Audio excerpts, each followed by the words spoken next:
వీళ్ళంతా ఎవరనుకుంటున్నారు? వరద బాధితులు అనుకుంటున్నారా? కాదు. ఇక్కడ కుర్చీలో కూర్చున్న మనకు వీళ్లకు ఎప్పటికీ విడదీయరాని ఓ సంబంధం ఉంది. ఇప్పుడు మనం వేసుకున్న కాస్ట్యూమ్ దగ్గర నుండి మనం తినే pizza, burger, biryani, whatever it అన్నీ వాళ్ళ స్వేదం నుండి పురుడు పోసుకున్నవే. మనలాగే వీళ్ళకంటూ ఓ ప్రత్యేక గుర్తింపు ఉంది. చేస్తున్న వృత్తిలో వీళ్ళు ఆదర్శవంతులంటూ ప్రభుత్వం కీర్తిస్తూనే ఉంది. సహజంగా మనందరికీ వర్కింగ్ అవర్స్ 8 గంటలే. వీళ్లకు మాత్రం నిద్రపోయే ఆ 8 గంటలు తప్ప ప్రతి సెకను శ్రమైక జీవనమే. మరి మన కళ్ళల్లో మెరిసే ఆత్మవిశ్వాసం వాళ్ళ నేత్రాలలో లేదేంటి? మాటి మాటికి మన పెదవులపై పూసే నవ్వుల జాడలు ఏ ఒక్క మొహంలో కనిపించదేంటి అని డౌట్ వస్తుంది కదూ. ఇన్ని మనకిస్తున్న వీళ్ళు రాజులా ఉండాలి కానీ ఎవరో శరణార్థుల్లాగా ఉన్నారేంటి అని అనుకుంటున్నారు కదూ. నిజమే, మనమంతా ఇప్పటి వరకు మీరే రాజులనే భ్రమలో వీళ్లను ఉంచాం. ఆ భ్రమ నుండి ఎప్పుడైనా వీళ్లు బయటకు తొంగి చూశారా? ఆ క్షణం నుండి మనందరి ఉనికి ప్రశ్నార్థకమే. చరిత్రలో మొట్టమొదటి సృజనాత్మక కళాకారుడు రైతే. చిత్తడి మన్నును పుత్తడిగా మార్చే సువర్ణ విద్య తెలిసిన ఆల్కెమిస్ట్ రైతు. దిగంతాల మధ్య ఆకాశమే కప్పుగా, పచ్చదనాల మట్టితోటిదే రైతు జీవితం. మనకు ఈ వ్యవసాయంలో ఒడిదుడుకులు అనేటువంటివి సర్వసాధారణం. ఇది పెద్ద రైతుకైనా కానివ్వండి, చిన్న రైతుకైనా కానివ్వండి. కాకపోతే ఇక్కడ పెద్ద రైతులకు వచ్చేసరికి, పెద్ద కమతాలకు వచ్చేసరికి కొంతవరకు బాగా తట్టుకునేటువంటి సామర్థ్యం ఉంటుంది కాబట్టి వారు నిలదొక్కగలుగుతున్నారు. చిన్న రైతులకు వచ్చేసరికి ఈ తట్టుకునే సామర్థ్యం కొంచెం తక్కువ ఉంటుంది కాబట్టి వారు తట్టుకోలేటువంటి పరిస్థితి ఏర్పడుతుంది. ఈ వ్యవసాయ వనరుల స్థిరీకరణ అనేసరికి మనకు దీనిలో చాలా విషయాలు వస్తాయి. ఒకటి ఏంటంటే వాటర్, అంటే మనకు అష్యూర్డ్ అవైలబిలిటీ ఆఫ్ వాటర్ ఉండాలి. మనకి ఇరిగేషన్ కంటే వ్యవసాయానికి ప్రధానమైనటువంటిది మనకు సాగునీరు. ఆదిమానవుని కాలంలో ఏ మాటలు పుట్టని రోజులలో క్రూరంగా జంతువులను చంపి తింటున్న పాత రాతినాటి తొలి మానవుల నుండి మనల్ని వేరు చేసి ప్రేమ, దయ అన్న పదాలను ప్రపంచానికి పరిచయం చేసింది రైతే. నల్లరేగడి, ఎర్రనేల, చౌడు ఇలా భూమి రంగు ఏదైనా దానికి స్వేదాన్ని రంగరించి పంటలు పండించిన రైతే సమాజంలో మొట్టమొదటి లౌకికవాది. రైతు గురించి ప్రభుత్వం అనేక సందర్భాలు, ప్రతి ప్రభుత్వం వచ్చినప్పుడల్లా కూడా ప్రతి ప్రభుత్వం ఇది రైతు ప్రభుత్వం, ఇది రైతుల కోసమే పనిచేస్తుందని చెప్పి అంటున్నారు తప్ప రైతుల గురించి పట్టించుకున్న సందర్భాలు. రైతుల్లో చదువుకున్నటువంటి చాలా తక్కువ. వీళ్ళ యొక్క అమాయకత్వాన్ని ఆసరాగా చేసుకొని పురుగు మందు దగ్గర నుంచి ప్రతి ఒక్కడు రైతును మోసం చేయనటువంటి వ్యక్తే లేడు. దాదాపుగా పురుగు మందులు అన్ని డూప్లికేట్ మందులు. ఇవాళైతే దాదాపు మార్కెట్లో మనకు తెలిసిన మందు ఒక్కటే లేదు. వాడు ఏది ఇస్తుందో తెలియదు, ఏది కొడుతుందో తెలియదు. ఆయన ఇస్తుండో రైతు వేసిపోయి కొడుతుండు. ఈ రకంగా పురుగు మందుల విషయంలో కూడా రైతు మోసపోయే పరిస్థితి కనిపిస్తూ ఉంది. పండినా పండకపోయినా క్రాప్ ఇన్సూరెన్స్ బ్యాంకుల్లో తీసుకునే లోన్లోంచి కట్ చేసుకోవడం తప్ప వీళ్ళ అప్పు తీసుకున్న దాంట్లో నుంచే మళ్ళీ క్రాప్ ఇన్సూరెన్స్ పేరుతోటి కొంత తీసేసుకుంటున్నారు. అంతేగాని రైతులకైతే ఉపయోగించట్లేదు. అది టెక్నాలజీలు ఏమి లేవండి. రైతు ట్రాక్టర్ తప్ప కొత్తగా టెక్నాలజీ ఉపయోగించి వ్యవసాయం చేసే పరిస్థితులు అయితే ఇప్పటికి ఇంకా రాలే.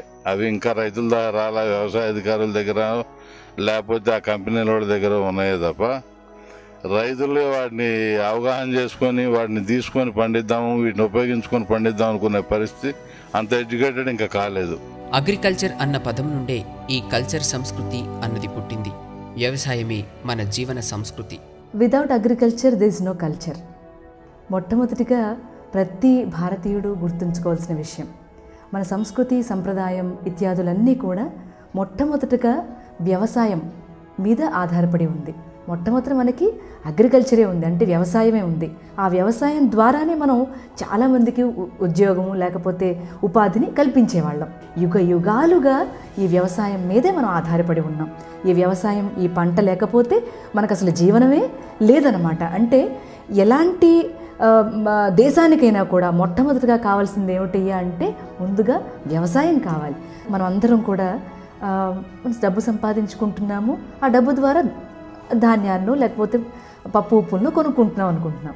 కానీ ఆ ధాన్యం ఎలా వచ్చింది? ఒక రైతు పండిస్తేనే కదా. కాబట్టి మనం అందరం కూడా మొట్టమొదటిగా రుణపడవలసింది ఎవరికయ్యా అంటే రైతుకే. వ్యవసాయం మానవ జీవిత చరిత్రలోనే సాటి లేని ఓ అద్భుతం. వ్యవసాయం చుట్టూ అల్లుకున్న మానవ జీవితమే ఓ గొప్ప సంస్కృతి. వ్యవసాయంతో ఎంతో లోతైన అనుభవము ఉంటే తప్ప విపులంగా వ్యవసాయం గురించి మాట్లాడడం సాధ్యం కాదు. దుక్కి దున్నడం నుండి వాన కోసం ఎదురుచూపులు చూడడం, నాట్లు నాటడం, కోతలు కోసి కుప్పనూర్చడంలో నుండి వడ్లు వస్తాయని, ఆ వడ్ల నుండే బియ్యం వస్తుందని, మనం రోజు తినే అన్నం వెనుక ఇంత క్రమం ఉందని, ఆ క్రమంలో బోలెడంత స్వేదముందని ఈ తరానికి తెలియదు. దాదాపు ఇంకా రాబోయే ఒక 10 సంవత్సరాల్లో అరక అంటే ఏంటో తెలియని పరిస్థితి మనం చూడాల్సి వస్తూ ఉంది. అరక దున్నే వ్యక్తే లేడు. ట్రాక్టర్లు, వ్యవసాయం తప్ప అరకలు కానీ ఎడ్లు కానీ ఆ పనికి వచ్చేవాళ్ళు లేరు, ఆ పని చేసేవాళ్ళు లేరు. తమకు కూడు పెట్టేది, గూడు కల్పించేది, గుడ్డనిచ్చేది, అసలు తనని సమాజంలో మనిషిగా నిలబెట్టేది పొలమేనని నమ్ముతాడు రైతు.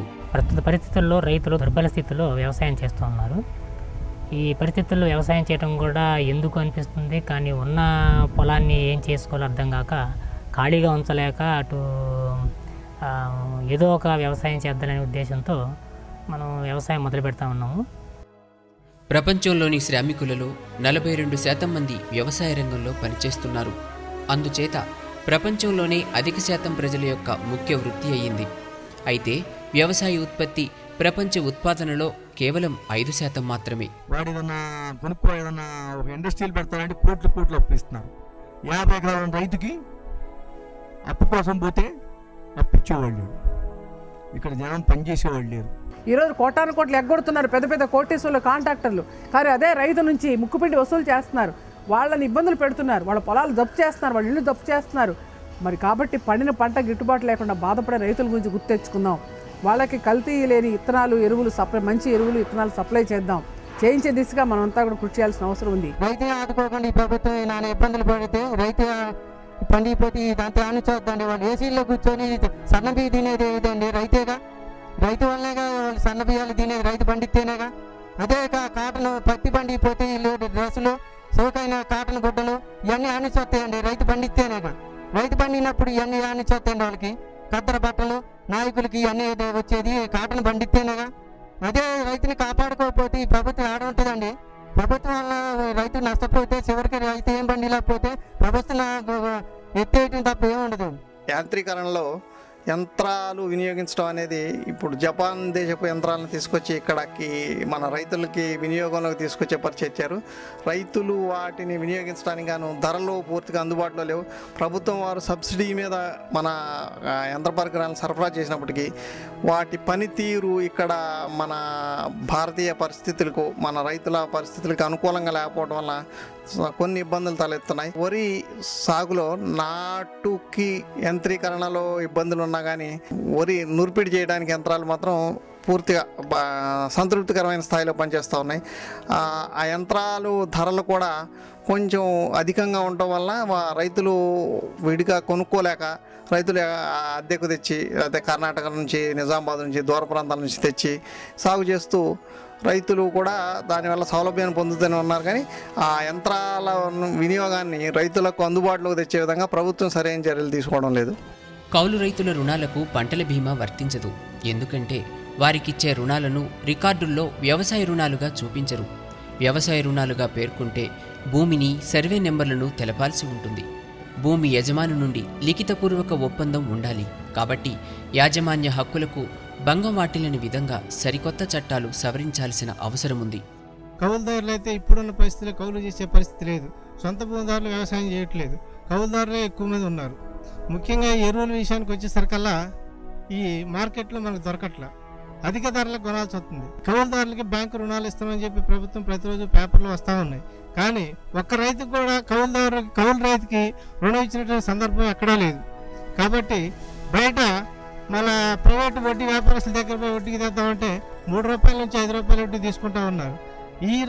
ఈ పరిస్థితిలో రైతు వ్యవసాయం చేసే పరిస్థితి లేదు. పండించిన పంట ఒక ఎత్తు అయితే దాన్ని అమ్మటం, మార్కెటింగ్ చేయడంలో బాగా మోసపోతా ఉన్నాడు.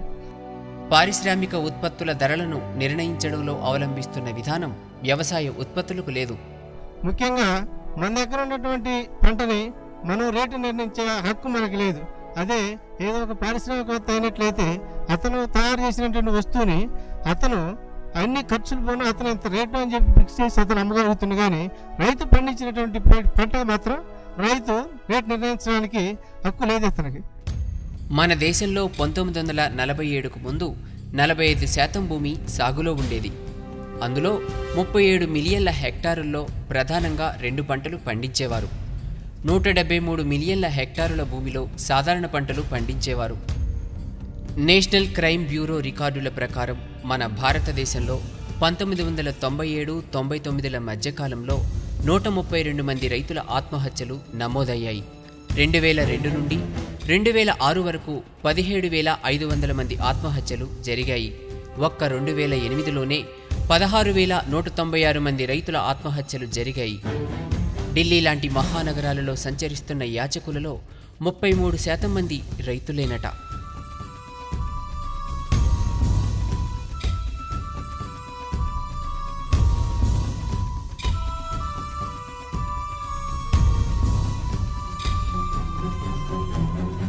ఇంత గొప్ప కళాత్మక ప్రక్రియని గురించి మన పిల్లలకు తెలియచెప్పే తీరిక మనకు లేదు. బియ్యం ఎక్కడి నుండి వస్తాయంటే ఇవాల్టి పిల్లలు సూపర్ మార్కెట్ నుండి కొనుక్కుంటామనో లేదా డబ్బా నుండి వస్తాయనో చెప్తారు. మన ఉనికికి దూరమవుతున్న రైతును ఇప్పటికైనా కాపాడుకోపోతే రేపు మన పిల్లలకు అనగనగా ఒక రైతు ఆయన పేదరాశి పెద్దమ్మ దగ్గర ఉంటాడు అంటూ చందమామ కథలకు జోడించి చెప్పాల్సిన పరిస్థితి వస్తుంది. తస్మాత్ జాగ్రత్త.